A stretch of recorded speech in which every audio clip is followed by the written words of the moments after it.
Good morning, everybody. Welcome to the $7 to $100 million podcast. It's myself, Tim, your host, joined by Paul and Danielle as usual. Good morning, guys. How are you guys doing? Good morning. Good morning. I was shaving last night, decided to rock the stash. So we're going to I go. was just saying, it looks good. I was just shaving and I got down to stash and I was like, I'm going to leave it. I was like, I'm do leaving that it. frequently, and then I like just around the house will have it, and then before I leave my house, I will shave. I know, yeah, I did. While I was walking in, there were mothers like shielding their children from me. As you know, it's like, don't look at the stash. Did you Just walk kidding. to That work didn't today? happen. Just kidding. Did you Yeah, I walk don't know past why the there were so school? many children in our parking lot. It was, yeah, it was weird, but Because that's why they blacktopped it. yeah, Kids were coming. there's so many kids. Yeah, it was a safety hazard. They had to One thing I'm actually really pumped about is I don't think this impacts you, but like literally like 3 different cities decided that they were going to do major construction on like all 3 routes that got me to the office. Oh no, mine. And so Yeah, I have to cut through parking lots now to get through. Yes. yeah, well, so they finally finished these roundabouts, and it's like so much. I can get to work even faster than I used to because Right. like the places where traffic used to congest just goes so much faster. Dude. I love a good roundabout. Yeah. So much better than so where I live, all of the red lights, like you can't turn on red in any of them, which is the hate in that. Atlanta, that's not a thing. So when I moved here, I just was very confused, and that's frustrating to me. But anyway, I'm like, just put a roundabout here then. But Right. Right. Well, do you guys want to go over some of the data from last week? Because it was kind of Yes. cool to see what happened when we scaled spend. Let's do it. I wanna see 2 things this morning, Paul. So number one is I want to let's take a realistic look at the ad campaign, and just see like, okay, we got a bunch more leads in. How Yep. good are the leads? Is the creative really driving us the right customers? Can we get what do we need to do from the creative or ad standpoint to get more of the right customers in? I think we should have that I have a ton of conversation. notes on that. Yeah. Yeah, And, that's what I wanted to talk about this morning. Yeah, one thing I wanted to say is like, so I turned off the experiment that I was running Okay. on Facebook because the match conversion values one was a winner, but that immediately caused budget to double. And as soon as that happened, Saturday, we just got tons of like trash leads. So basically, if you scale too fast, the algorithm goes and finds like just tons of junk leads. So Right. Saturday was like full of junk, but then Sunday started to rebound.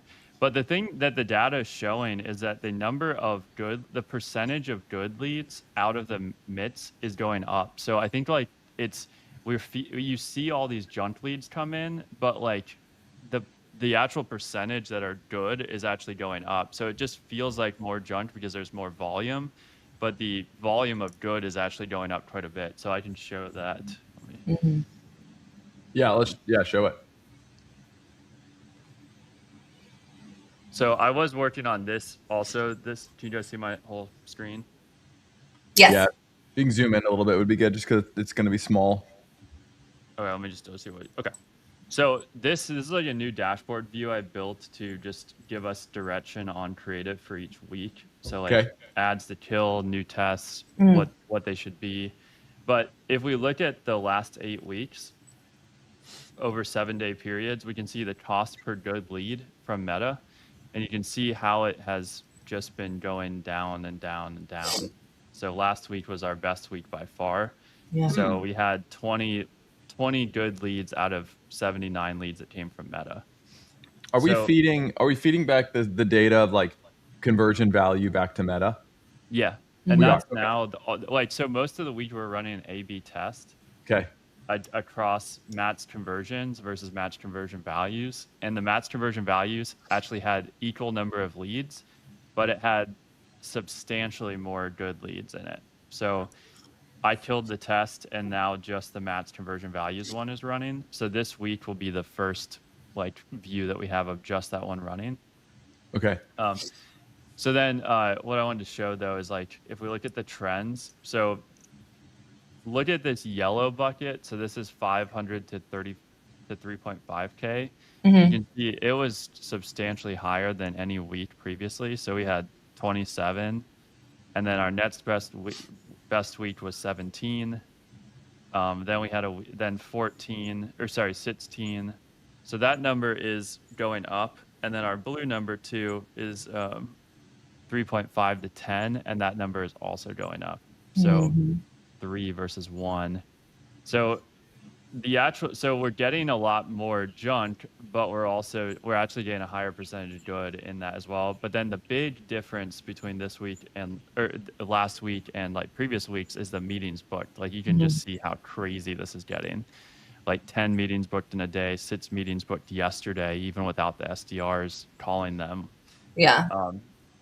And so that's why like Ryan's calendar is like crazy right now. So if we look at, you can kind of see like, look at these numbers, how they've just been going up like 7, 5 hits. And then just meetings booked is going way up. So we should have a lot more calls this week. Now, what we probably want to pay attention to is, are these like who is booking the calls? Are they the under 500, or are they the, these 500 to 1,000, or 1,000 to 3,500, or 3,500 to 5,000? So our goal really should be that the higher tier ones are the ones booking meetings, not the lower tier ones. Ryan has so many meetings today. I'm looking, it's like 8 to 8:50 is our sales team meeting, then 9 to 9:15, 10, 10:45, 11:30, 12, 1. Like that's where it's at, man. Yeah. Yep. I think you have like 4, Tim. I think today I have 1, 2, 3, and another follow-up one. Yeah. So 4 sales calls today on mine. So if we just look at volume, I mean, like the volume has been insane since this is the day we made the change. And so there's like sort of the perception, like, obviously like we scale up volume. If the junk leads holds like to a similar percentage, it's going to feel like we're getting a lot of junk. But what's good actually is that we're seeing we're kind of inching our way forward towards better leads on Meta. Yeah. So in terms of what we need to create, there's a lot.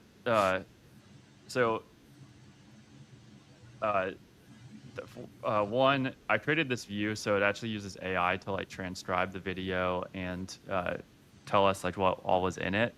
And then it can use AI also to make some suggestions on like which parts of the funnel we don't have. So like right now, we don't really have anything from a metric standpoint that's bringing new people in. So like really cold people in. Everything right now is kind of middle funnel. And then we don't really have any really strong closers. So this week, what we really need to do is get new videos, new closer videos in. And then let's see. So then like top of funnel ad, like basically piquing people's interest. So not giving an offer yet, but just piquing people's interest with info.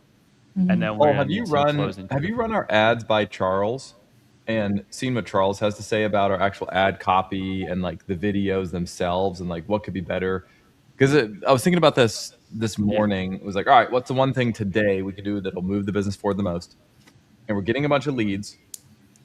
Obviously, how do we make those leads close as high as we can, high percentage rate and profitability? But what can we do to make our ads better? Right? Yep. Like more and better. And we've done the ads ourselves, but I'm just wondering how much better they can be. And would that make a huge impact? Don't know. Yeah, I can definitely share them today with him.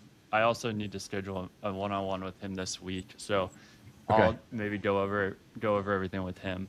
Yeah, if you could just ask him to show him our ads, our statics and our video ads, and just ask him for brutally honest feedback of like, how good are these? What's wrong with them? Or maybe if you want to lead with the negative of like, hey, Charles, what is bad with these ads? Right. So that versus protecting our ego, it's just like, what's bad and how could they be better? Let's try to just get constructive criticism and feedback so we can get better. And maybe this is one thing I was thinking about. So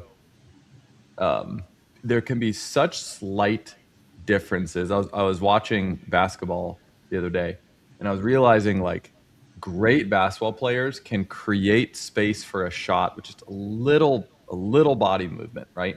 like a little bit this way or a little bit that way, and you can create a room for a shot where just a worse player doesn't do that. So it's like little tiny positioning movements can make a huge deal in sports. And I think the same is true with ads. Like we can be making the ads, but if the ads are not as good as they could be, they're like okay, but they're not amazing, or they're just average and they could go to that next level of like above average. Just those little changes I think could make huge impacts. The question is just what do we not know that an expert knows? Like what could be better? Is it quality of video shot, or is it, they're better designed, or it's using other people in the ads? Like I don't know what, but that's something we haven't like tested or tried yet. Yeah, no, I'm with you. I think we should keep like iterating and trying and learning on what we can do better with the ads.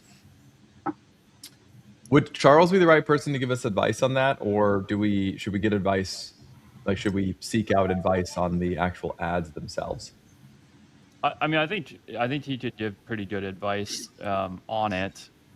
I also, I mean, like, if we want to get more perspective, I think we could also ask Unorthodox to give us like some scripts to create.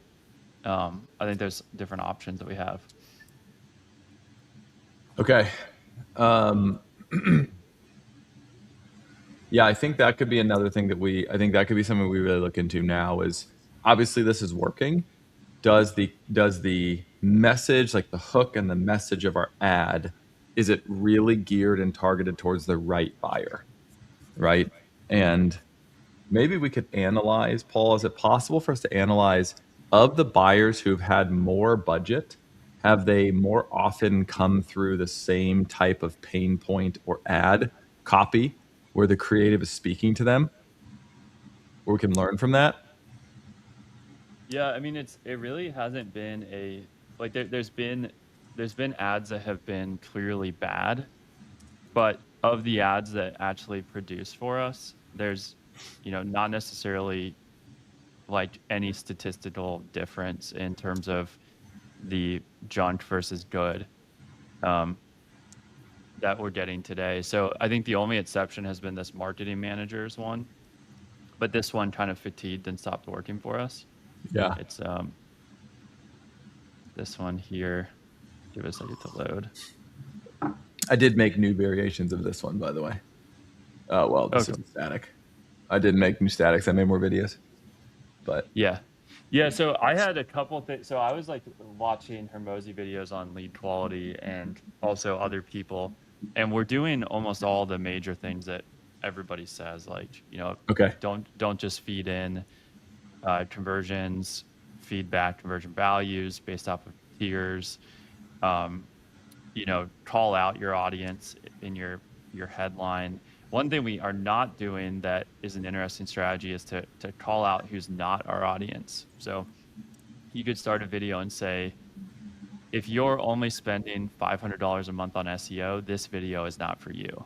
And then that's interesting. See how that does. The other thing, so like I was listening, so Hormozi actually has this new reality TV series he's doing on YouTube. Yeah, Scale or Fail. Yeah, and he was talking to this one woman about Facebook, and it was cool to hear him talk about it because a lot of his meta like stuff is like older, like before Andromeda, like not recent. And what he's describing to her is that like creative diversity is the most important thing, and the whole old thing that he used to do, which is find a winner and then just make slight variants of it, isn't really the strategy anymore. The way he described it is it used to be that you're trying to like win in a small pond and then scale that winner to like a massive ocean. But now what you're doing is there's like 1,000 small ponds and you're trying to find ads that do well in each of those ponds. Right. And so you don't just take a winner and run it everywhere. You're trying to find like 100 winners that are all like serving a very specific audience well. And so that made me think, I think one thing that we might be doing is like, we might need more like diversity of creative assets. So like right now, like our videos are all kind of talking head videos. Right. Except for the simple 2-bucket video, which is and I think that's where we've done really well is like when we've had the simple 2-bucket video plus the talking heads, they both kind of are able to appeal to different people at different stages. So right now, What do you mean like 2-bucket? What does 2-bucket mean? it's this video. I'll show you. Is that the screen record one that I did? Yeah, it's a screen record Mhm. one. Okay. So I think we could use another screen, like a new screen record one that is Okay. more repelling of the wrong people. So just listen to the start of this one. Yeah, I can hear it. You can't hear it? No, I can't. Let's see. You I have probably to have to share sound, probably. yeah, let's see.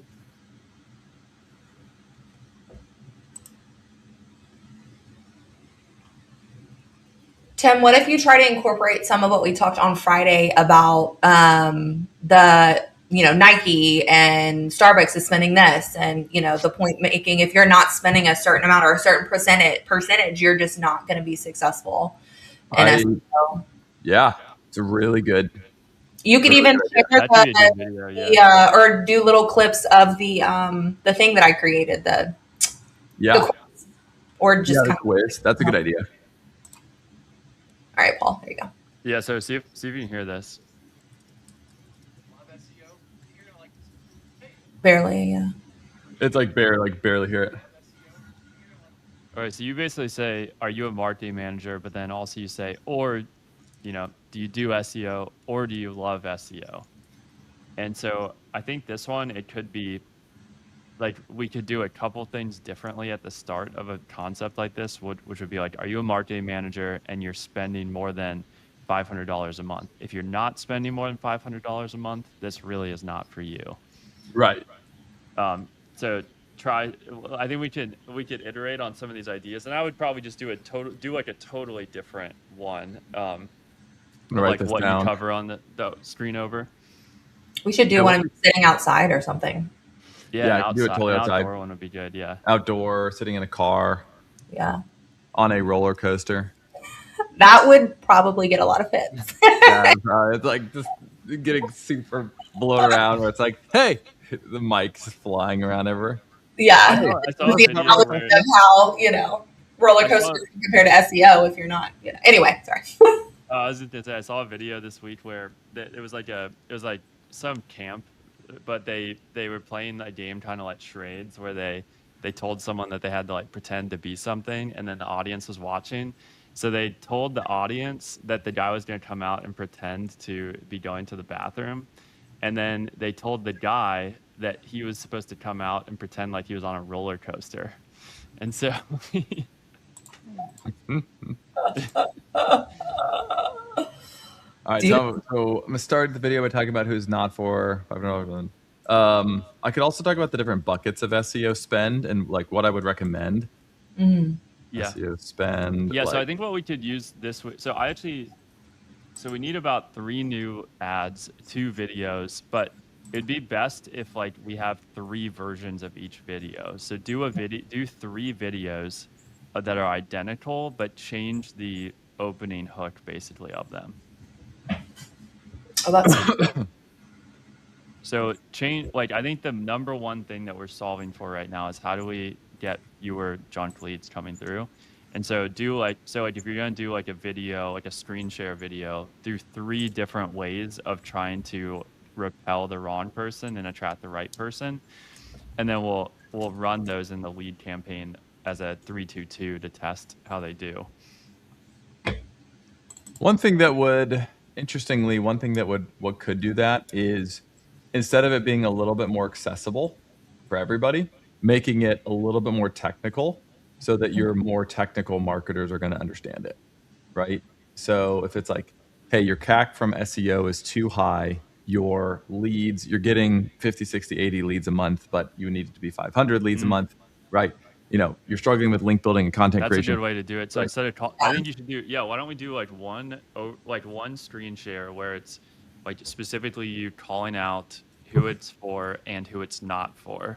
Then one where you're talking about a problem that doesn't make sense for someone it's not for. So like, are you getting like 100 leads a month, but these problems exist? Right. I like that angle too. And then we run them as a 3-2-2, and then we measure which one did the best job of getting higher quality leads. Was there any difference? So what's interesting is that it seems like Meta is not able to like really just directly target who we want in terms of the exact right buyer, because the Andromeda is supposed to be targeting our ideal buyer, but maybe it can't figure that out with the copy in our ads or the content of the ad. Um, so I think that's one thing we need to probably play around with more, which is like what Hermosi is doing. Like, all right, do you own a pool company that's above $1 million in sales? Or do you own an agency that's above $1 million in sales? And it's like really specific. I wonder if we need to figure that out more with our content, because it is kind of hard to determine exactly how much people are willing to spend on SEO based on how big their business is and kind of what their expectations are. Also, sometimes they're just really underspending because they're doing only ads and then they need to spend more on SEO. So there's all these different things there. But I like these ideas. I think this could help. Also, we should brainstorm other ways to help Andromeda find our better buyer. Like, and it could even be something like, do you have 100 employees and you have this pain, this pain, this pain, right? Yeah. And if someone's like, nah, I have 2 employees, okay, this video is not for you, right? So we could even start throwing in just snippets of information that would only make sense for bigger businesses, so Andromeda like runs it to people with bigger businesses. I don't know if it can figure that out or not. That actually, Paul, that could be really good research if you could figure out if people have tested and tried to, if people have understood what can Andromeda figure out exactly. Because Yeah, if you then, look at the leads that come through, which is like HubSpot will enrich them, like they yeah, are oftentimes directors of marketing, marketing managers, okay, that's business good. owners. Like the vast majority of them are, but like some of them are directors of marketing of, you know, a tiny business, or it's Right. so I think maybe also that like Andromeda is finding our person there. It's just not um like it might be able to find a director of marketing, but how would Andromeda know that, like what data characteristics would suggest that they have a big SEO budget versus what they don't, that they don't. Like there's some things that it might be able to go off of, like what, so this is kind of an interesting observation, but so I was running this test between Matt's conversion values and maximized conversions, Yeah. and I was looking at the demographics, and the Matt's conversions was primarily like kind of even across the board, with the majority of spend going to 55 and up. And the Matt's conversion values, almost all the spend was between 35 and 45 years old.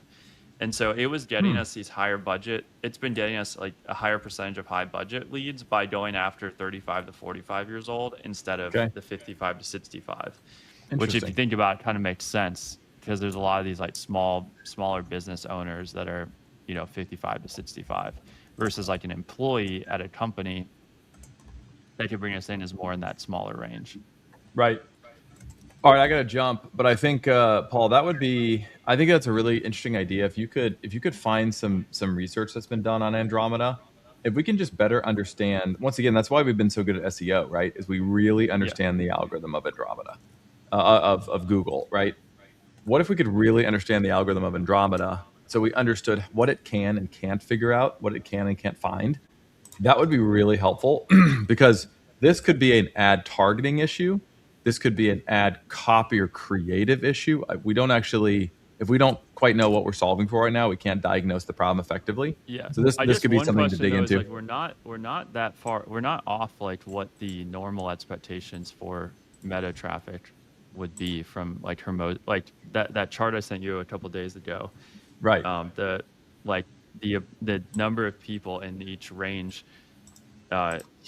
is pretty similar to what Hermosi expects from cold traffic. So, you know, and then like in the past, for example, Meta was almost all junk traffic. So Andromeda has improved it some. So I'm not saying we can't improve it, but I don't know that I would necessarily view it as a problem. I would say more it's like we have to like kind of gradually work our way to better performance.